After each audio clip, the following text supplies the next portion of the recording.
A chutney is a condiment of Indian origin that typically consists of fruits or vegetables. It's got some acid, it's got some sugar, and a lot of times it's going to contain spices, aromatics, it's going to contain some sort of heat, and some dried fruit. Really, the recipes vary widely from region to region, but generally speaking, as long as you balance the sweet, the savory, and the acidity, you're going to be okay. We're going to be making a tomato raisin chutney, and the first thing we want to do is peel our tomatoes, because we want those tomatoes to break down into like a jam, and if the peel is still on, it won't break down. So here's a trick on how to peel a tomato. We're going to put a little X in the bottom of our tomato. We're not cutting into the tomato very far, just enough to get through the skin. We're going to drop it in boiling water for about 30 seconds. At this point, we're not trying to cook the tomato, we're just trying to get that skin to release from the flesh. We're going to put that in an ice bath. That's going to help it cool enough for us to handle, and it's also going to help that skin release from the flesh. And while we wait for that to cool, we're going to puree our garlic, ginger, and the first quantity of vinegar.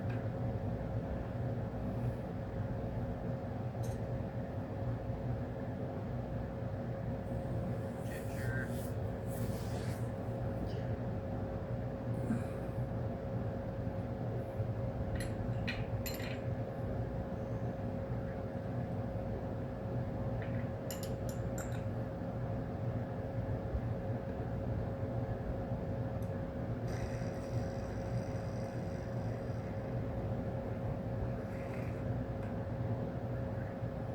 Tomatoes should be ready. Now, we can just carefully use our paring knife to get under that X. Start to peel away. Outside.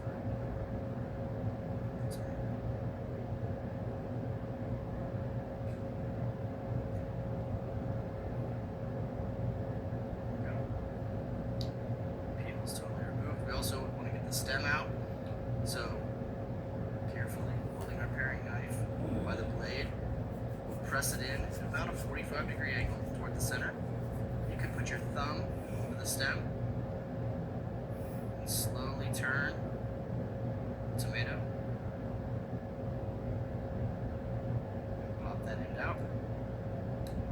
Got the whole tomato intact. No peel, no stem end. It's ready to go.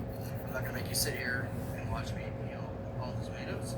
So we've already got some peeled and chopped, ready to go to start our recipe. So our tomatoes will go into the pot. Get our heat on. To that, we're going to add our sugar, red wine vinegar, salt.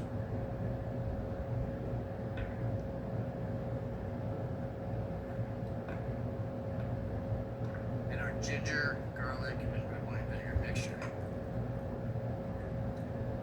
We want to bring this to a boil to dissolve the sugar and the salt and start to get those tomatoes to break down.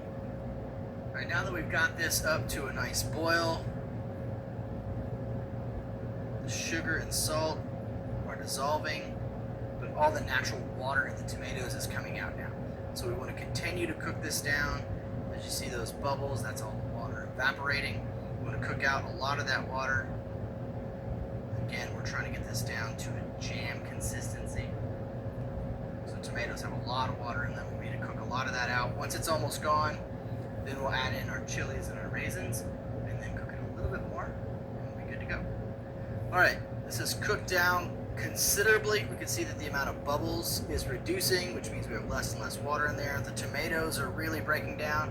When we drag a spatula through here, it's almost holding the line, which is great. That's what we're heading towards. So at this point, we can add in our raisins and our chilies. And we really only waited this long to add these in so that they will maintain some of their texture, which just makes the chutney more interesting to eat. You can increase the spice by adding more chilies, decrease it by adding less chilies. We're using serranos here, but you can use jalapenos or Fresnos, Thai chilies, habaneros if you want it really nice and hot. And we're going to continue to cook this down for a few minutes until it's a nice jam consistency. Alright, we can see this is reducing quite nicely. As we pull the spatula through, that space is holding. So that is what we want to see on that jam-like consistency. You can see it's really tightening up.